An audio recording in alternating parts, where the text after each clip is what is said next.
This is going to be a really different and fun story. It's not every day you hear about a restomod build of a car that has remained basically in the same county and has been revealed to the new owner at the same dealership after 53 years. Man, come on. You know, that's a story worth listening to. Love is such a wonderful feeling and inspiration for compassionate behavior. Showing that you care for someone can be expressed in unlimited ways. In this case, a husband gifting a full resto mod build of a 1972 Chevrolet Chevelle to his wife. Welcome! Thank you so much for joining me. Hope you're having a great day. And I hope you enjoyed this story, hitting that subscribe button and like button. I appreciate it very much. Time now for the 1972 Chevelle reveal story. Here we go. Glenn has taken many years, 16 years, painstakingly piecing together this 1972 Chevelle restoration for his wife. For all of the background information that I have, please go to my prior video titled Resto Wow 72 Chevelle Teardown Engine Work History.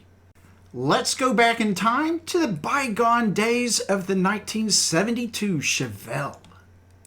Before the Chevelle showed up in Paris, Texas, the Chevrolet dealership, of which back in 1972 was named Lowry Chevrolet, had the Chevelle ordered.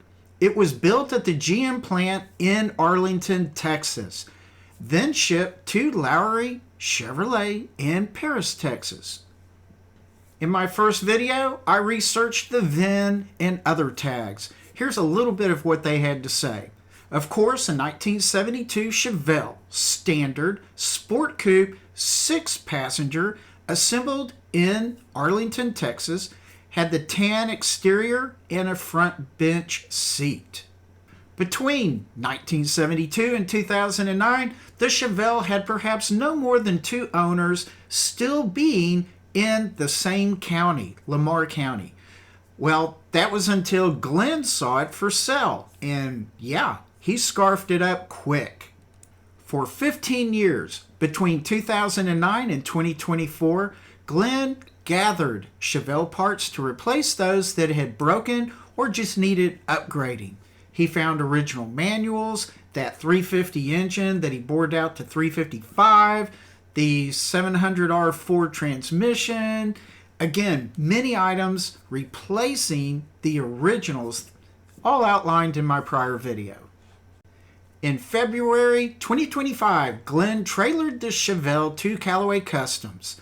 Callaway Customs quickly began work on the Chevelle, such as rebuilding the engine, tearing down the car, gathering new wiring and other necessary parts, and so forth. The Callaways worked diligently. Scott built up the newer El Camino 010 Block 355 that Glenn had found 5 years prior. Turned out really great. They cleaned up the newer 700R Ford transmission, bought 10 years before. Another little gem was the replacement differential from a 1968 El Camino SS, being a 12-bolt limited slip. All really good upgrades for the Chevelle. By April, once it was completely stripped of every part imaginable, plus all of the main parts accounted for and prepared for future installation, the body was sent off to the body and paint shop, Tubb Restorations. The body of the Chevelle was in fairly good shape, although the front quarter panel was banged up just enough that it had to be replaced with a new quarter. Catching up to December 2025, I had time to visit the Callaways and see the Chevelle completed. The interior was very well done, concerned about all the white in terms of wear and keeping it clean. But it's a really nice looking contrast with the exterior blue and that white striping. New Dakota digital displays were installed and functioning well. The Callaways also installed exhaust cutouts for that raw rumble engine sound we all love.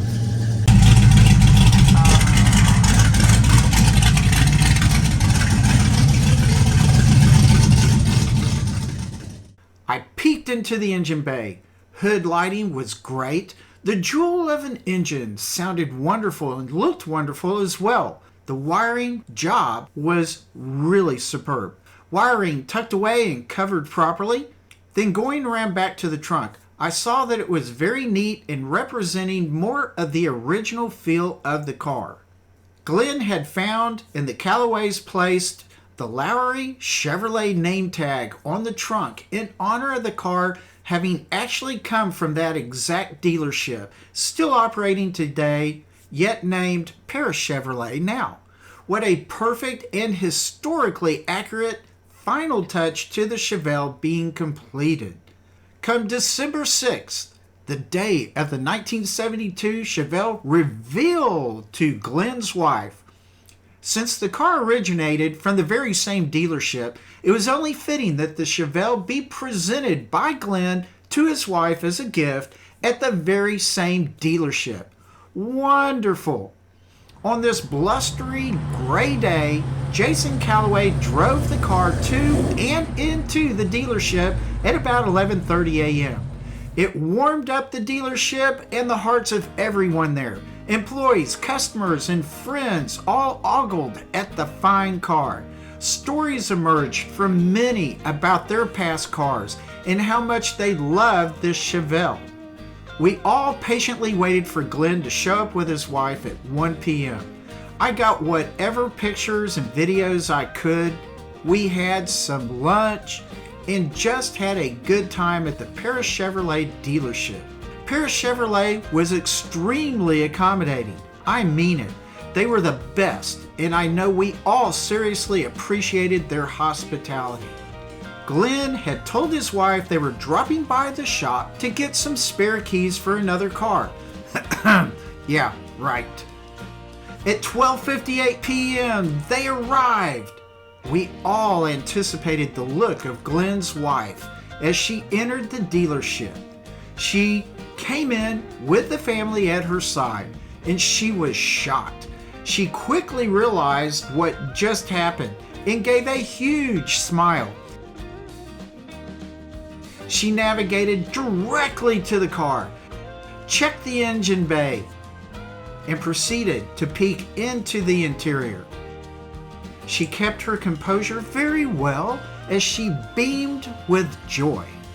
Scott Callaway joined her to explain some of the dash, steering, ignition, and so forth. From there, it was just a cool, prolonged enjoyment watching a successful 16-year project become something we all got to experience.